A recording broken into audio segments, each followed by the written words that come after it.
E o Piauí tem quase 700 novos casos de hanseníase, uma doença infecciosa, contagiosa e de evolução crônica.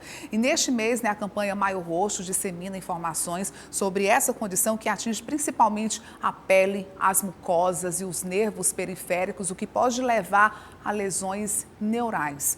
A gente está recebendo aqui Gilberto Valentim, que é coordenador do posto de assistência médica de Picos, que vai falar um pouco sobre a doença e também a respeito do tratamento e a questão do atendimento às pessoas, os picoenses, como é que eles devem proceder em caso de algum tipo de sintoma. Boa noite, coordenador, seja muito bem-vindo ao Notícia de Picos. Boa noite, Ana, muito obrigado pelo convite, mais uma vez.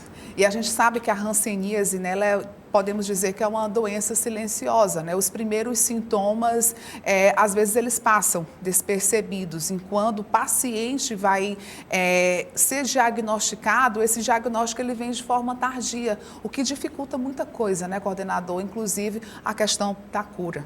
Perfeito. A gente sabe que a hanseníase, além das lesões cutâneas, são as manchas de pele, a principal manifestação é neural. E por ser neural, ela passa por sintomas inespecíficos, formigamento, ardência, queimação na pele, nos membros superiores e inferiores. Quando começa a perder a sensibilidade, começa a aparecer as lesões cutâneas. Aí você vai fazer o diagnóstico e já fica com as sequelas, Inclusive, nós tivemos agora esse ano 3 casos emblemáticos de casos avançados que nós recebemos, desses sintomas inespecíficos, que assistiram à nossa conversa do Janeiro Roxo aqui na TV e nos procuraram no dia D com a doutora Hanna para a gente fechar o diagnóstico. Ou seja, pacientes que tinham fazendo tratamento em Teresina com o profissional da ortopedia, que já tinha lesão, sequela do membro superior direito, não conseguia mais segurar os objetos nas mãos e assistiu à nossa conversa, nos procurou e a gente fechou o diagnóstico. O outro já estava uma verdadeira peregrinação em Picos e na capital em busca de várias especialidades e não fechava o diagnóstico.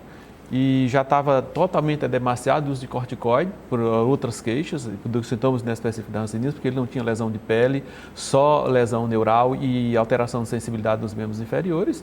E chegou para nós e a gente fechou o diagnóstico. Recentemente, nós tivemos um paciente encaminhado pela vascular, cirurgiã e a angiologista, e nós fechamos também o diagnóstico já com baciloscopia positiva. O paciente que também não tinha lesão de pele, só dormência nos membros inferiores, sensação de ardência, queimação e formigamento. E estava também nessa verdadeira peregrinação pela cidade, buscando ajuda. E quando chegou na vascular, felizmente, ela referenciou para a gente e nós conseguimos fechar o diagnóstico. Então, é isso que você está falando. É importante que a gente chame a atenção para esses sintomas da hanseníase que não sejam somente mancha. Porque uma vez que a gente começa a pensar na ardência, na queimação, no formigamento, na perda de sensibilidade, na perda da força motora das mãos e dos pés, é importante para a gente fechar o diagnóstico precoce e evitar as sequelas, que é mais importante. O senhor falando a respeito desses sintomas, principalmente na perna, a questão da dormência, do formigamento, pode se confundir até com os sintomas da hérnia de disco, Sim. A hérnia de disco, ela provoca esses tipos de sintomas. Então, aí, às vezes, o paciente vai, procura um ortopedista, chega lá, acha que é um problema na coluna e se trata de uma hanseníase, porque ela se manifesta de várias maneiras. Perfeito. É importante essa observação que você faz. Nem todos os pacientes que apresentam esses sintomas é hanseníase. Mas todo mundo que apresenta esse sintoma precisa ser investigado. Para você ter ideia, desse último paciente que eu falei aqui, nós chamamos a família, que é protocolo, chamar a família para fazer o exame clínico. Nós pegamos mais um caso. E a queixa da pessoa era só ressecamento de pele, dos membros inferiores, ou seja, do joelho para baixo. Ela não suava, não tinha nenhuma mancha, mas ela não suava do joelho para baixo. Nós fomos fazer o teste de sensibilidade alterada, fizemos a baciloscopia positiva.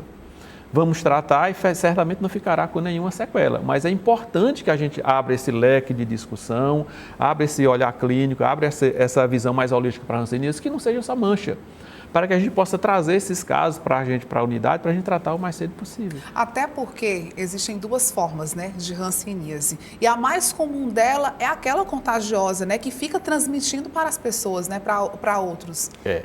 E aí a gente precisa chamar a atenção para isso, Porque a hanseníase é classificada em 4 formas e dividida em 2 grupos, Indeterminada, tuberculose morfovichoviana, dividida em paucibacilar e multibacilar. Os paucibacilares não são fonte considerável de transmissão. Por quê? Paucibacilar significa poucos bacilos, eles não têm a capacidade de transmitir. Só que os multibacilares têm muito bacilo. Então, quando ele respira, ele exala bacilo. Quem está nessa área de transmissão pode ser contaminado. Não é que vai, porque 90% da população tem resistência própria e não adoece. Apenas 10% da população pode pegar hanseníase. Mas 10% de 230 milhões de brasileiros ainda é muita gente.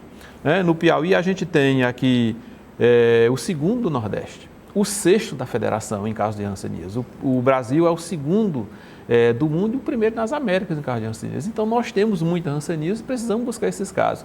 Com a pandemia, nós tivemos aí uma demanda reprimida enorme, de 3 anos, 20, 21 e 22, e agora 23 e 24 é que nós estamos pegando, por exemplo, esses casos que nós pegamos agora, multibacilares, já com sequelas, são casos realmente que lá na pandemia eram paucibacilares.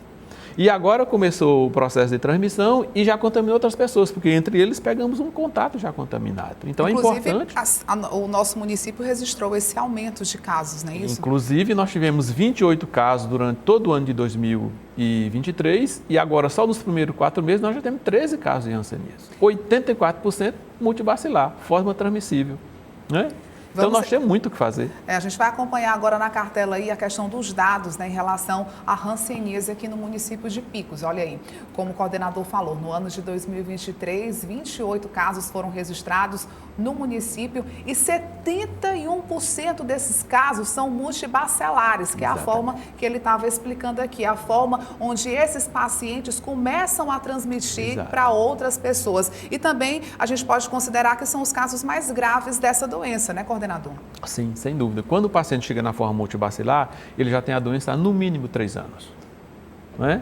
Porque a hanseníase é uma doença crônica, insidiosa e de transmissão lenta também. Então, para o paciente chegar na forma multibacilar, só o período de incubação são 7 anos. Então, ele para chegar na forma multibacilar, ele tem no mínimo 3 anos já infectado. E a gente vai acompanhar agora os casos em 2024. Olha aí, neste ano, 13 novos casos já foram registrados, né? E a gente percebe também que esse aumento bem significativo, né? E se for comparar com 2023, nesses 4 primeiros meses de 2024, já tem aí quase 50% dos casos que foram registrados no ano passado. Se a gente continuar nesse ritmo, nós vamos chegar a mais de 40 casos. Então, isso de fato faz a gente pensar que toda aquela demanda reprimida da pandemia, porque a gente não podia visitar as casas, não podia fazer visita domiciliar, não podia fazer campanha para diagnóstico, essa demanda ficou reprimida. Então agora esses casos começaram a aparecer, e aparecer já na forma multibacilar. E é isso que nós estamos buscando. E é isso que nós estamos fazendo na parceria com as UBS para pegar esses casos o mais cedo possível. E é importante também destacar, coordenador, é que as pessoas que estão nos acompanhando em casa têm algum sintoma, né? Inclusive esses sintomas que ele descreveu aqui, é procurar ajuda médica, né? Tem um suporte aqui no município de Picos, sim, inclusive para fazer esse diagnóstico precoce e também um tratamento gratuito, né, disponibilizado pelo Sistema Único de Saúde. 100% gratuito o tratamento, e Picos está organizado com 36 unidades básicas de saúde, né, onde a qualquer menor sinal e sintoma da hanseníase você pode procurar atenção básica, o postinho mais perto da sua casa, para conversar com o médico ou com a enfermeira ou com o enfermeiro. E se tiver suspeita e não conseguir fechar o diagnóstico, pode ser referenciado ao PAN, para que a gente possa dar esse suporte. Mas o paciente também pode ir direto ao PAN, porque o PAN funciona porta aberta. Não precisa o paciente chegar só de forma referenciada. Chegou com suspeita, a gente atende, faz o atendimento, faz os exames e caminha para a consulta médica. É melhor você procurar o serviço e não ter, do que você ter a doença e não procurar e depois ter que ir já para tratar das sequelas. Pois é, a cura é possível. O tratamento, 100%. Quando essa doença, o diagnóstico é feito precocemente, sim, é rápido, né? Durante 6 meses, uma medicaçãozinha, né, diária. Sim. Ali 6 meses, é só repetir o exame e praticamente a pessoa está curada se ela seguir a risca, né, direitinho. Né? A gente costuma dizer, né, o médico lá do serviço, que só tem uma maneira de você não se curar da hanseníase, não tomar o remédio.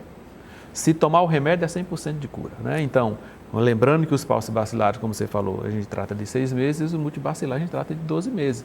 Tomou a medicação é 100% de cura. Agora, o que a gente precisa chamar a atenção? Como a hanseníase é uma doença neural, ela pode deixar sequelas. Então, quanto mais cedo, quanto mais rápido fizer o diagnóstico e o tratamento, menor a probabilidade de você desenvolver sequelas, deformidade e incapacidade física. Ok, coordenador, pois a gente agradece a sua participação no Notícias de Picos. A gente conversou com o coordenador do PAN, Gilberto Valentim. Ok, nós que agradecemos o convite mais uma vez. Muito obrigado.